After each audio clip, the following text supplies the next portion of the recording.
नमस्कार, स्वागत है आपका 24 का महासंग्राम में। मैं हूं आपके साथ श्वेता शर्मा। चलिए आपको सीधे इटावा ले चलते हैं, जहां मुख्यमंत्री योगी आदित्यनाथ क्या कुछ कह रहे हैं। पहुंचाएंगे और इसी के लिए हम सब आपके बीच आए हैं। मेरी आप सबसे अपील है, तीसरे चरण में आपको मतदान करना है। लोग पहले से जानते हैं कि हाथरस में भारतीय जनता पार्टी वोटों से जीतेगी।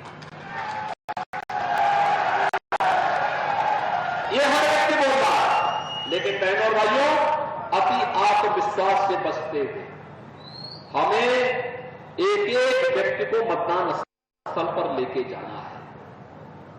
और ये तभी हो पाएगा जब आप में से हर व्यक्ति अनूप प्रधान बनेगा, मोदी जी का प्रतिनिधि बनेगा।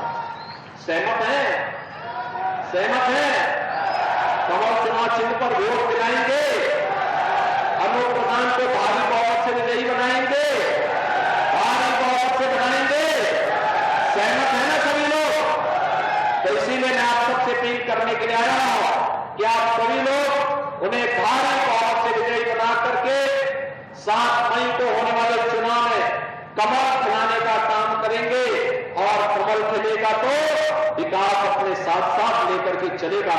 इस विश्वास के साथ आप सब मेरे साथ चलेंगे। भारत माता की, भारत माता की, भारत माता की जय श्री राम।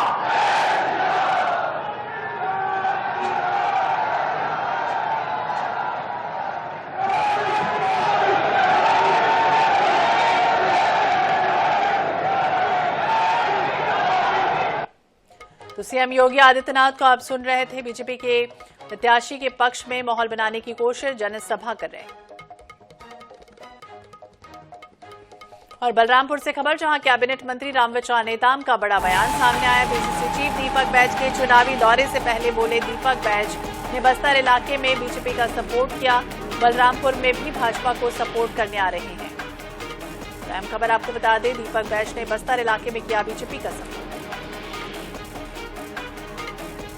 हमारे कांग्रेस पार्टी के अध्यक्ष का बात है, तो यहाँ अच्छी बात है, दौरा करें, स्वागत है। उन्होंने जिस प्रकार से बस्तर में हम सबका अंदरूनी तौर पे एक तरह से सहयोग ही किया, मैं समझता हूँ कि वो यहाँ भी यही चाहेंगे कि यहाँ भी कांग्रेस के जो है सफाया हो, यहाँ भी कांग्रेस पार्टी के जवान जब्त हो।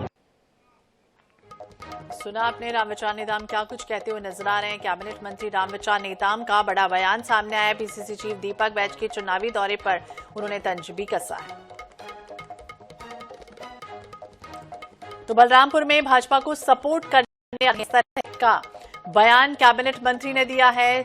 चुनावी दौरे जिस तरह से अब आने वाले समय में तीसरे चरण में चुनाव होना है छत्तीसगढ़ में, उसे लेकर सक्रियता लगातार बढ़ती हुई तमाम नेताओं की नजर आ रही है। और इस बीच बयानबाजी का दौर भी शुरू हो चुका है, जब पीसीसी चीफ दीपक बैज के चुनावी दौरे से पहले रामविचार नेताम का बड़ा बयान सामने आया कि बस्तर इलाके में बीजेपी का सपोर्ट किया है, बलरामपुर में भी भाजपा को सपोर्ट करने आ रहे हैं। तो बलरामपुर से अहम खबर और तस्वीरें भी आपको दिखा रहे हैं, जिस तरह से रामविचार नेताम ने बड़ा बयान दिया है। हाल ही में कल दूसरे चरण का मतदान संपन्न हुआ है छत्तीसगढ़ में। चुनाव दौरे लगातार तमाम दिग्गजों की जारी हैं, चाहे वो कांग्रेस के हों या फिर बीजेपी के हैं। ऐसे में दीपक बैज चुनावी दौरे के पहले इस तरह का बयान सामने आया रामविचार नेताम का।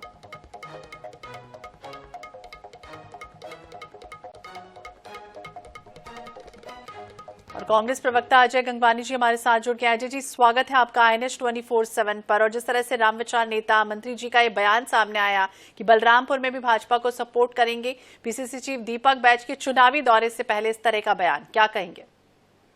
देखिए, भारतीय जनता पार्टी लगातार जो 2 चरण का चुनाव हुआ है, जिस प्रकार के रुझान आ रहे हैं, भारतीय जनता पार्टी के नेता घबराए हुए हैं। महत्वपूर्ण ये कि सरगुजा में चिंतामणि महाराज जो हमारे कांग्रेस पार्टी के पहले व्यक्ति थे, उसको आज सरगुजा में क्या भारतीय जनता पार्टी के पास एक भी ऐसा नेता नहीं है, ऐसा कोई कार्यकर्ता नहीं है जिसको सरगुजा से लोकसभा की टिकट दी जाए। यही भारतीय जनता पार्टी और ईडी लगातार चिंतामणि महाराज पे आरोप लगाती रही कि कोल घोटाले में लाखों रुपए की रिश्वत महीने में लेते रहे। आज वही व्यक्ति जब भारतीय जनता पार्टी में जाता है, आज एसीबी जो एफआईआर था उसमें से नाम हटा देती है और सरगुजा से लोकसभा की टिकट मिल जाती है। तो कहीं ना कहीं भारतीय जनता पार्टी भ्रष्टाचारी जुटाव पार्टी हो चुकी है। जो 4 सीटों पे चुनाव हुए ये स्पष्ट रूप से दिख रहा है कि भारतीय जनता पार्टी हारने वाली है। इस प्रकार की बौखलाहट में ये लगातार बयान हो रहे हैं। देखिए, पहले आज ना वो महंगाई पे चर्चा करना चाहते हैं, ना बेरोजगारी पे, ना आर्थिक असमान पे, मुद्दों को डाइवर्ट करने के लिए फिर कभी धर्म के नाम पे, कभी प्रभु श्री राम के नाम पे, कभी गाय और गोबर के नाम पे राजनीति करने का प्रयास। ये सरगुजा में भी 101% चीज सच है कि भारतीय जनता पार्टी हारने वाली है। दीपक बैज जवाब ले लेते हैं। हमारे साथ बीजेपी के प्रवक्ता राजीव चक्रवर्ती जी भी जुड़ गए हैं। राजीव जी, स्वागत है आपका NH 24/7 पर। और जिस तरह से बयान दिया है मंत्री रामविचार नेताम ने, क्या कहेंगे? पीसीसी चीफ दीपक बैज को लेकर उन्होंने कहा कि वो तो भाजपा का ही सपोर्ट करने के लिए यहाँ वहां दौरे कर रहे हैं। देखिए, अभी हो ऐसा रहा है कि जो भी तमाम जो नेता आते हैं कांग्रेस के और जो बयान देते हैं, सो अंतोगत्वा जो दूरगामी लाभ भारतीय जनता पार्टी को मिलता है। ये कभी सनातन के खिलाफ बयान देते हैं, कभी इनका बयान सैम पित्रोदा का भी जो आता है कि हम संपत्ति पर टैक्स लगाएंगे और विरासत का टैक्स लगाएंगे। ये तमाम बातें इंगित करती है कि ये हिट विकेट खेल रहे हैं। तो जब हिट विकेट होता है तो कभी कभी ऐसा होता है कि विपक्षी टीम को फायदा होता है। तो चाहे दीपक बैज आ जाए, राधिका खेरा आ जाए या कोई भी आ जाए, हम तो करो उसका फायदा भारतीय जनता पार्टी को। जी, आप सुन रहे हैं राजीव जी, क्या कुछ कह रहे हैं? क्या फायदा मिलने वाला है? हिट विकेट की बात कह रहे हैं। मैं वही कहना चाह रहा हूँ, पहले चरण के चुनाव तक इनकी जो मुद्दे थे वो दूसरे थे। पहले चरण में जो वोटिंग परसेंट में गिरावट आई है, लगातार अमित शाह और मोदी जी को बैठक लेनी पड़ेगी पड़े अपनी कार्यकर्ताओं कि भैया के भाजपा के जो कोर वोटर थे उसको घर से निकालिए। तो महत्वपूर्ण ये है, क्या देश के माताओं और बहनों के मंगलसूत्र पे राजनीति करेंगे? क्या जो दाम्पत्य सूत्र का शुद्ध प्रतीक है मंगलसूत्र पे, क्या उसकी राजनीति करना उचित मानते हैं राजीव जी यहाँ पे? क्या ये प्रधानमंत्री की गरिमा के खिलाफ नहीं है? क्या राजनीतिक सुचिता है ये? आज मुसलमान, कभी गाय और गोबर, कभी मंगलसूत्र, कभी मछली, तो ये स्तर क्या जा चुका है राजनीति का? आज कहने के भारतीय जनता पार्टी और केंद्र की मोदी सरकार। राजीव जी, कम वोटिंग परसेंटेज तो हुआ और दावा वादा हमेशा किया गया कि पार्टी की तरफ से, बीजेपी की तरफ से, कि हम पुरजोर कोशिश कर रहे हैं, जमीनी स्तर पर पहुंच रहे हैं, लोगों से मुलाकात कर रहे हैं, जागरूकता फैला रहे हैं, लेकिन वो कमी साफ तौर पर दिख रही है। और केंद्रीय गृह मंत्री अमित शाह को भी बीच में आना पड़ा, हिदायत देने की जरूरत पड़ रही। कहाँ कमी रह गई? नहीं, देखिए, वोटिंग परसेंट अगर छत्तीसगढ़ के अभी 2 चरणों का देखेंगे तो जो औसतन 72.83 है, वो पिछले वर्षों से 2% ही कम है।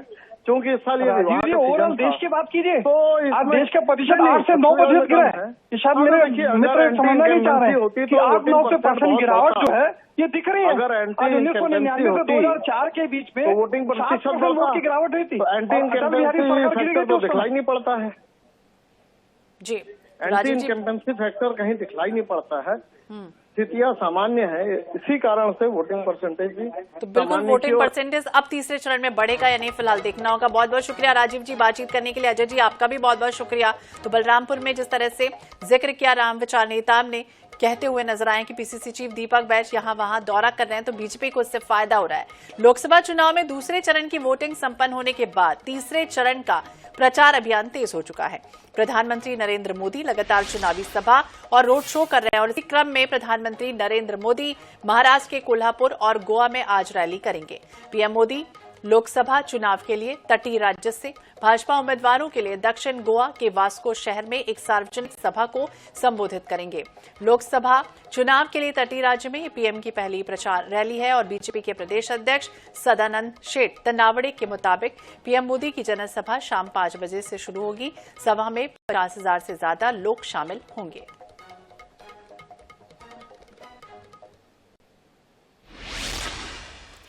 इधर दिल्ली में कांग्रेस की केंद्रीय चुनाव समिति की अहम बैठक होने वाली है। इस बैठक में राष्ट्रीय अध्यक्ष मल्लिकार्जुन खड़गे समेत कई दिग्गज नेता शामिल होंगे। इस बैठक को बेहद अहम माना जा रहा है। ये भी कहा जा रहा है कि बैठक में उत्तर प्रदेश के अमेठी और रायबरेली सीटों पर उम्मीदवारों के नाम तय हो सकते हैं। कांग्रेस की परंपरागत सीट अमेठी से राहुल गांधी और रायबरेली से प्रियंका गांधी के चुनाव लड़ने की बात सुर्खियां बटोर रही हैं। हालांकि अमेठी में कई जगहों पर रॉबर्ट वाड्रा के पोस्टर भी नजर आए हैं।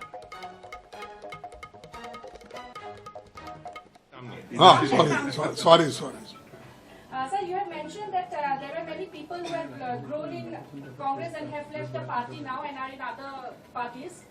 So do you think that Congress has actually suffered because of that? Because even in Assam, we see that the government is led by people who were previously in Congress. No. What question is asked? Regarding that, I repeat. People, see, I said, and you also know, many people have become Rajya Sabha members, chief ministers. I need not give the full list to you.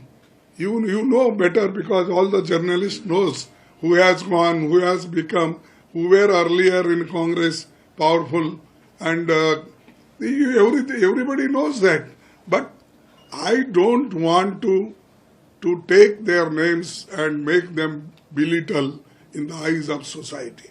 But I can say the Congress को जो गालियां दे रहे हैं, कांग्रेस को जो बदनाम कर रहे हैं, वही लोग हैं जो कांग्रेस में रहकर फायदा उठाए. तो इसलिए मैंने कहा मैं किसी एक व्यक्ति के बारे में नहीं कहना चाहता हूँ. नो देखो, इसे वो लोग जाने से कोई फर्क पड़ने वाला नहीं है. नो एक मिनट, न कोई फर्क पड़ने वाला नहीं है.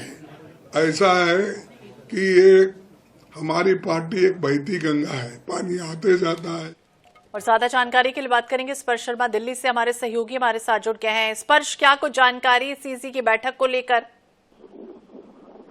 देखिए, कांग्रेस केंद्रीय चुनाव समिति की बैठक आज होने वाली है. करीब रात में 8 बजे कांग्रेस मुख्यालय में ये बैठक देखने को मिलती हुई नजर आएगी. मल्लिकार्जुन खड़गे की अध्यक्षता में ये बैठक होगी और इस बैठक की बात करें तो कई सारी जो अहम सीटें हैं उसको लेकर इसमें डिस्कशन देखने को मिलता हुआ नजर आएगा. और खासतौर पर अमेठी रायबरेली के संदर्भ में हम बात करते हैं तो इसमें आज जो चर्चा है तो देखने को जो है मिलती हुई नजर आएगी. अमेठी रायबरेली किस तरीके से सही जाती है तो वहां से गांधी परिवार का फोन पकड़ से जो है लड़ता हुआ नजर आएगा. क्या अमेठी पे एक बार फिर से राहुल गांधी वो चुनाव लड़ते हुए नजर आएंगे?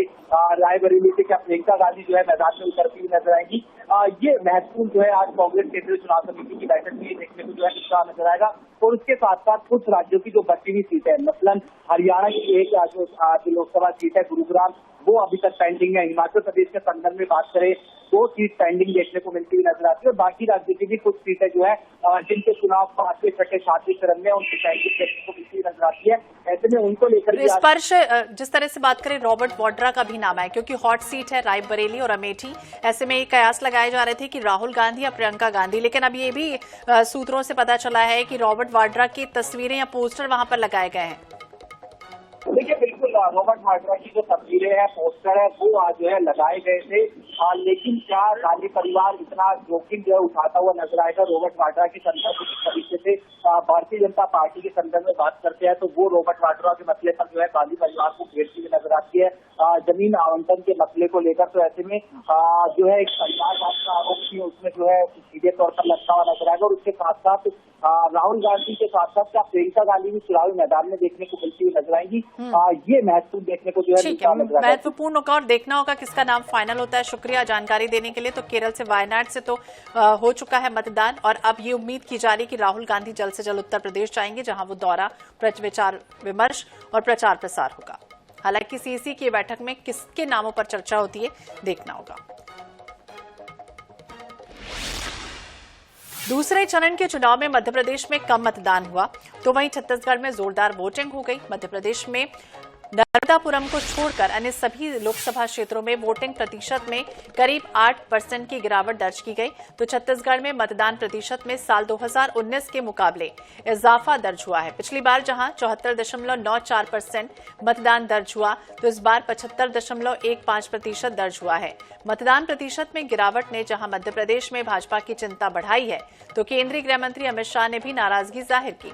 कम वोटिंग परसेंटेज को लेकर प्रदेश बीजेपी ने चुनाव प्रबंधन समिति की बैठक बुलाई. माना जा रहा है कि बैठक में अगले चरण के मतदान में वोट परसेंटेज बढ़ाने की रणनीति पर मंथन होगा. अगले चरण में भाजपा के गढ़ यानी कि मध्य भारत और मालवा में मतदान होना है तो छत्तीसगढ़ में भाजपा मतदान प्रतिशत को लेकर काफी उत्साहित भी नजर आई.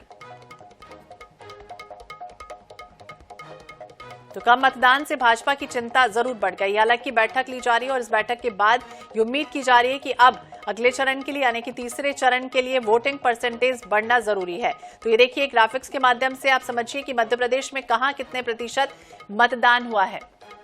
तो टीकमगढ़ जहां पर 2019 के मुकाबले इस बार कम परसेंटेज में वोटिंग हुई है। तो दमोह में भी ये तस्वीरें देखिए जिस तरह से वोटिंग परसेंटेज की सामने आई है।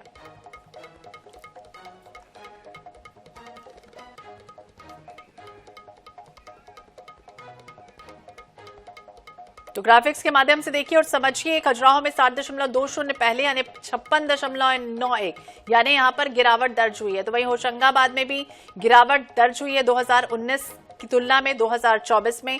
वहीं सतना में भी 70.71% उस समय रहा। तो 61.33% यहां पर 2024 में परसेंटेज मतदान का कम हुआ है। रीवा में भी 60 रीवा में सबसे कम देखिए 49.44% वोटिंग परसेंटेज कम हुआ है। तो राजनांदगांव का देखिए 76.16%, 73.83% महासमुंद में। तो वहीं कांकेर में 75.46% आंकड़ा बढ़ा है। यानी यहां पर मतदान का जो प्रतिशत है वो सबसे ज्यादा हुआ है छत्तीसगढ़ में। लेकिन मध्य प्रदेश में हालात जस्ट इसके उल्टे दिखाई दिए। मतलब ये मुझे उस दिन बहुत खुशी मिलेगी परिणाम के दिन, जब पिछले बार का जो यहाँ पर जीत का अंतर था उससे बेहतर परिणाम अगर इस क्षेत्र में आएगा तो शायद मैं आत्मिक रूप से मुझे बहुत प्रसन्नता मिलेगी। और मुझे इस बात का सुकून रहेगा कि भले ही हम लोग राज्य में आए लेकिन माननीय प्रधानमंत्री जी के लिए, प्रधानमंत्री जी के उनका जो ऑरा है हमारे क्षेत्र की जनता ने उसको एक अपना आशीर्वाद स्नेह देने का काम किया। मुझे बहुत प्रसन्नता होगी और मुझे लगता है कि उस तरफ यहाँ की जनता जा भी रही है।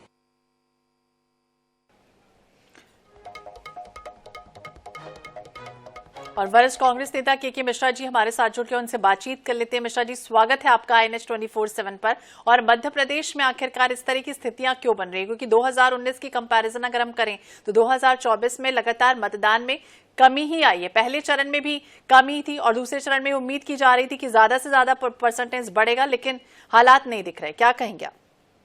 देखिएगा, पहले चरण में 10% से अधिक का क्षरण हुआ है और सेकेंड फेज में भी करीब 9% से अधिक मतदान का क्षरण हुआ है।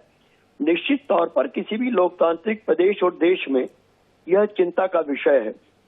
उसके दो ही कारण मैं मानता हूं, या तो राजनेताओं के प्रति जनता का विश्वास कम होता जा रहा है, झूठे वायदों से जनता ऊब चुकी है।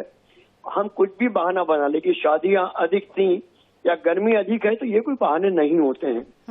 जब आप यानी मीडिया दिखा रहा है और प्रकाशित कर रहा है कि दूल्हे घोड़े पर बैठे हुए मतदान करने जा रहे हैं, दुल्हन सजी हुई वोट देने जा रही हैं, तो वो तर्क तो यूं ही समाप्त हो जाता है कि शादियां अधिक थी। और शादियां यदि सेकंड फेज में अधिक थी तो फर्स्ट में क्या हुआ था? बिल्कुल, इस पर गहन विचार करना चाहिए।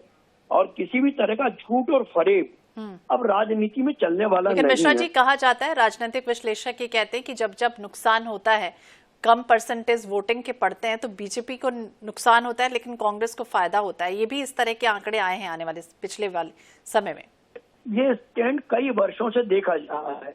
यदि मतदान का प्रतिशत कम हुआ है तो सत्ता पक्ष को उससे क्षति होती है और विपक्ष को उससे लाभ होता है।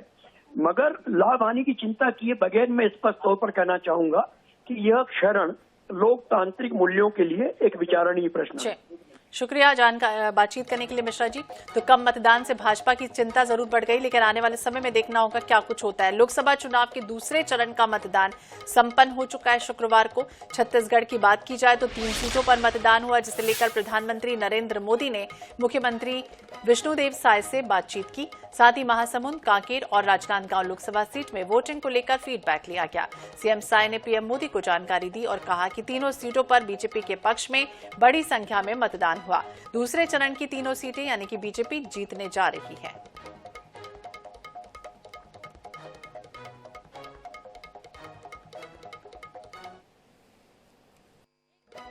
कल तृतीय चरण का मतदान संपन्न हुआ है और छत्तीसगढ़ में राजनांदगांव, कांकेर और महासमुंद लोकसभा में मतदान हुआ है और करीब 74% से ऊपर मतदान हुआ है और भारतीय जनता पार्टी के पक्ष में बहुत अच्छा रुझान है। तीनों सीट भारतीय जनता पार्टी निकाल रही है। प्रधानमंत्री जी को भी अपनी जानकारी दी है? जी, कल प्राइम मिनिस्टर साहब जानकारी लिए तो हमने जानकारी दी। चलिए आपको सीधे ले चलते हैं सीएम विष्णुदेव साय क्या कुछ कह रहे हैं। गरीब खाना सजाया हमने, कदम मुबारक हमारे दर पे, नसीब अपना जगाया हमने। वो अपने नेता हम उनकी जनता, वो अपने नेता हम उनकी जनता, हमेशा नाता निभाया हमने। कदम मुबारक हमारे दर पर, नसीब अपना जगाया हमने। हमारे मुख्यमंत्री जी, आप लोग को बताना चाहूंगी, जैसा उनका नाम है उतना ही सीधे सरल सहज हमारे मुख्यमंत्री जी हैं। मुख्यमंत्री जी आप लोगों के लिए जब मुख्यमंत्री बने तो उन्हें मुख्यमंत्री आवास मिला था, लेकिन मुख्यमंत्री जी ने तय किया कि जब तक मैं अपने छत्तीसगढ़ के गरीब जनता को प्रधानमंत्री आवास आवंटित नहीं कर पाऊंगा, तब तक मैं नए मुख्यमंत्री निवास में नहीं जाऊंगा। आप लोगों को गर्व करना चाहिए ऐसे मुख्यमंत्री पे। जब उन्होंने आप लोगों के लिए 18 लाख पक्के मकान की स्वीकृति प्रदान कर दिया, उसके बाद वो अपने मुख्यमंत्री आवास में गए। हमारे बहनों की संख्या यहाँ पर उपस्थित है। मैं जब भाषण दिया करती थी, वोट मांगती थी, तो मैं कहती थी कि दीदी आप लोग एक बार कमल फूल छाप पर भरोसा करिए, जब हमारी सरकार बनेगी तो आपके खाते में हर महीने 1000 रुपए हम सभी हमारे भाजपा सरकार के तरफ से आप लोगों को दिलाएंगे। आज गर्व की बात है कि हमारे मुख्यमंत्री जी जैसे ही मुख्यमंत्री बने हैं, आप लोगों के लिए पैसों की बौछार जिस प्रकार भगवान विष्णु जी करते हैं, उसी प्रकार हो रही है। मैं याद दिलाना चाहूंगी कि जब हमारे छत्तीसगढ़ में हमारे पूर्व मुख्यमंत्री डॉक्टर रमन सिंह जी थे, तो हम लोगों ने 2 वर्ष का बोनस। सीएम विष्णुदेव साय लगातार प्रतापपुर में दौरा कर रहे हैं, चुनावी सभा और अब से बस कुछ ही मिनट में शुरू होगी और बीजेपी के पक्ष में चुनावी माहौल बनाने की कोशिश की जाएगी। इसी के साथ इस बुलेटिन में फिलहाल इतना ही। बाकी अपडेट्स के लिए आप देखते रहिए INH 24/7। नमस्कार।